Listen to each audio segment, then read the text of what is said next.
Hello, and welcome to my channel. My name is Jonathan Cohn, and today I have my book review of the book Allegiant by Veronica Roth. This is the third and final book in the Divergent series. This is a young adult dystopian trilogy that came out about a decade ago.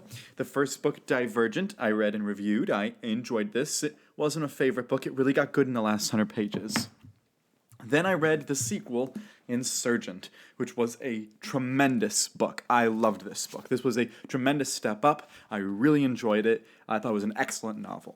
And so I went into Allegiant with high hopes. But I've been burned with other YA series going into the third book that has been disappointing. So I was a little bit nervous that I wouldn't enjoy Allegiant quite as much. However, I picked up Allegiant pretty much. I read one book in between Insurgent and Allegiant, but I picked it up pretty quickly afterwards because I was excited to get into it. And I really enjoyed the book. But I acknowledge, boy, is this a controversial book. I mean, Insurgent was also a little bit controversial, but this is very controversial. So later on in the video, I'm going to get into spoilers. But for right now, I'll say that I really enjoyed the book. I respect the decisions made in the publication of this book. So going through some of my non-spoiler thoughts, this book makes a big decision to split the point of view into two. You know, both Divergent and Insurgent were entirely from Triss's point of view, entirely her first-person point of view. And then the third book, Allegiant, is actually split. Half of the book is from Triss's point of view, and half of the book is from Tobias, or Four's, point of view. And I really thought this was interesting because, we hadn't seen that before. We hadn't seen Tobias's POV yet.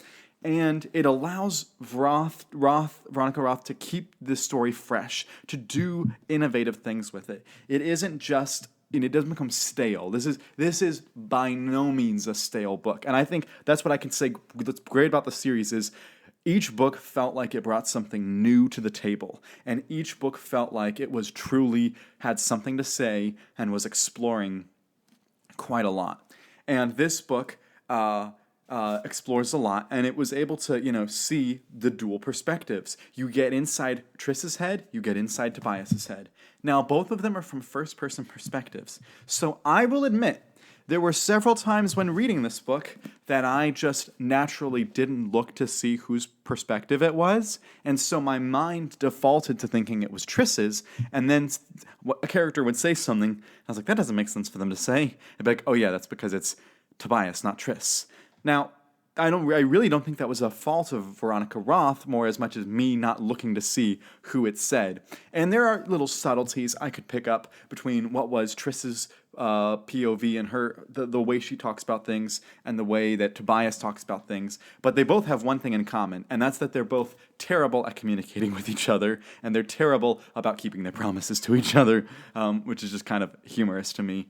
But that being said, I did find the new POV fresh and innovating, and it helped with the ending a lot. But I can see how some people would find it jarring. They'd be like, hey, I read the first two books from her point of view. Why are you suddenly switching? And I could see that, but to me, it keeps it fresh. By the way, even though these are minimalistic covers, and I normally don't like minimalistic covers, I like these a little bit. You can get you got the Chicago landscape down here, that image, that iconic fire image. Then for this one, you get the city landscape again. With the tree, which of course made sense for what happens in the book. And then this one, you have the water and you have the airport imagery, which I thought worked really well. And I really enjoyed the plot of this book. The first two books, if you've read them, you know that they take place inside the city. And this book, we're starting to get glimpses of what outside the city look like. We don't fully explore the rest of the world, but we get glimpses, we get ideas, we get a little bit of the outside world. And I found that to be fascinating. And one of the things that sometimes doesn't work in YA is you feel like, how did the rest of the world let things get to this point? This book trilogy, I think, did an excellent job, particularly this book, did an excellent job of explaining how the world got where it did, why the characters have made these decisions, and why this dystopia exists. And so I thought that was really cleverly done. So That's my spoiler-free thoughts. I'm now going to get into spoilers on the third and final book. So if you haven't read the book yet, please stop the video. If you have read the book, or if you haven't, I'll just say that I gave it like a 9 out of 10. Really enjoyed it. I still think Insurgent's just a tad better, but I still think Allegiant's great. So, getting into my spoilers, you've been warned. Spoilers ahead. One thing that made this book really interesting was seeing how the government was at fault, kind of, for creating the gene exploration, and then the government trying to contain it all and viewing everything, all the genetically damaged ones, they call them the GDs, treating all of them as being faulty and treating them differently in society, and then building these cities to try to contain the mutated people, to try to get them to come back to normalcy until their next generations. And it was interesting because oftentimes in these dystopian books, it'd be that they were killing off these people that were genetically faulty. And of course, you can see how they would pull from certain elements of history for that. However, Veronica Roth goes in the realm of the government doesn't want to actively kill people, but what it does is they wipe their memory and make them live in this simulation, for lack of a better word, where they're in this city cut off from the rest of the country. They don't know what the outside world is like. They live in these factions. They live within this city limits, and they don't get to have freedom, truly. And that's an interesting, it makes it seem like, yeah, they get to live, and it's nice the government lets them live, but it also is just so dark. And then also from the fact that the government does sometimes step in and kill some of the people in there when the test gets out of hand, which I thought was really well executed. And getting to the big spoiler of the book. So again, if you haven't read the book, I'm warning you.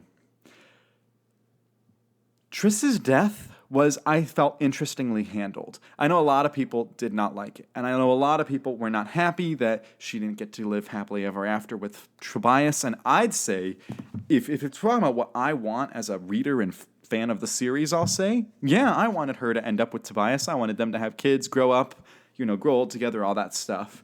However, I am a big proponent and fan of the self-sacrifice trope, and I think that when done correctly, I think it's really well worth it. And there are so many fantasy and science fiction and young adult books where the self-sacrifice trope comes in, but they don't actually pay it off. What happens with the self-sacrifice trope generally is that the character dies and then comes back to life, or the character never actually died, and so it was more of like a fake out thing. You see this with other YA series, you see this with other fantasy series. It's common. I would say Harry Potter is the most famous example of this, although I think Lord of the Rings in a way does this. Wheel of Time does it in its final books with some of its characters. Even the Cosmere's done it a little bit. So it's common. But I think Veronica Roth pulled off something that was truly impressive. What Veronica Roth pulls off in this book is she had the guts to kill off the main character in a YA series where that's less common. She even had a chapter where it looked like Triss was going to die, and then she ends up not being dead that moment. And you're like, that's great, that's wonderful, okay, we're safe. And she lulls you into this sense of security, and then all of a sudden, she has this fight with David, and she ends up dying. And she goes into her mother's arms and stuff. And that's really gutsy to pull that off. That is, especially in today's, not today, but maybe even this was about 10 years ago, but even in, modern literature's realm of thinking about intellectual property, and you want to be able to have multiple more books. You want to do sequel series. You want to do expanded things. Like, there's no saving it. Triss is dead. She is really dead. She is ashes by the end of this book. And so it's gutsy for the author to say, we're going to actually do the self-sacrifice trope. It's not going to be a minor character that does it. It's our main character. And you get, because she set up seeing Tobias's point of view, which, of course, spoiled it for some people, but, didn't for others. Having his point of view allows you to feel his grief. It allows you to see what it's like to move on past this and to see how this would affect him long term. And I was like, part of me wants him to find someone else to become happy. Part of me doesn't, because I'm so invested in his and Triss's relationship. And so I really appreciated the way that was handled in the book. I just thought, again, I could say I didn't love it in the sense that it's not what I would have picked. It's absolutely not what I would have picked or what I would have wanted. I still wanted them to end up together and stuff. But it was gutsy. You can't not admit it was a gutsy move. And so I really appreciated it. I think that if she had killed off Tobias instead and kept Triss alive, I really don't think it would have had the impact on the audience. I don't think it would have had the gut punch that it felt. I think that killing Triss was able to effectively get that impact that the author needed. So I was really respected that decision that she made.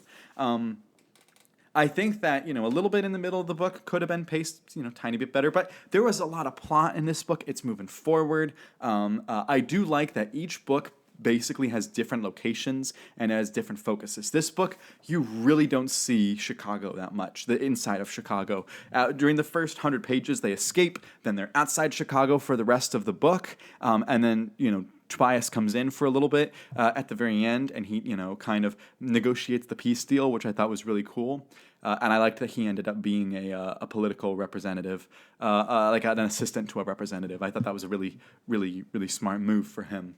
But I thought that keeping the book outside of Chicago made it feel more fresh. The first book was almost entirely set inside the Dauntless headquarters, except for a few scenes outside of it. And then Insurgent was throughout the city. You're getting to see the Dauntless headquarters. You're getting to see the Candor headquarters and the Amity headquarters and the Erudite headquarters and the factionless headquarters. You're getting to see all that. But then Allegiant, you're seeing outside the city. So it was a fresh and unique perspective for it. And I still think that this world could have more novels in it. I'd like to see Veronica Roth tackle some of the other cities that had the simulations and see her tackle them in different ways, see how maybe they would have different types of factions in these other cities. Maybe the other cities wouldn't have factions in the first place, and how would they develop? I think that there's plenty of opportunity there. There's also ways to see, what would it be like reintegrating the people from the cities into the society with the government. Things like that would be really interesting. So I think there's plenty of spin-off and other material. I know that there's some 4 short stories that are mostly prequels that are collected in a book that I might read one day, but I'm talking like there's other spin-off series that I think I'd really be interested in seeing. But I really appreciated reading Allegiant. I really enjoyed it. Again, 9 out of 10. I still think Insurgent's a smidge better, but I still think both of them are great. And as a trilogy, like as a YA series, this is up there for me. It's not above Harry Potter. It's not above the Reckoners trilogy by Brandon Sanderson, but I'd say it's about on the level that I have of Dan Wells's Partial series. I'd say that it's above Hunger Games for me. I think that this is a better version of that type of story, that type of dystopian story. And then my other YA series that I've read are below that. So that is my review of Allegiant. So if you've read Allegiant, what did you think of it? What did you think of that major twist near the end? And what did you think of the dual perspectives and all that stuff? And I even get to my whole thoughts on the nature versus nurture argument, which I'll really quickly say. The nature versus nurture argument was really well done. That's a great theme in the book. But anyway, if you've read the book, let me know your thoughts in the comments down below. And until next time, I'm Jonathan, and thank you for watching.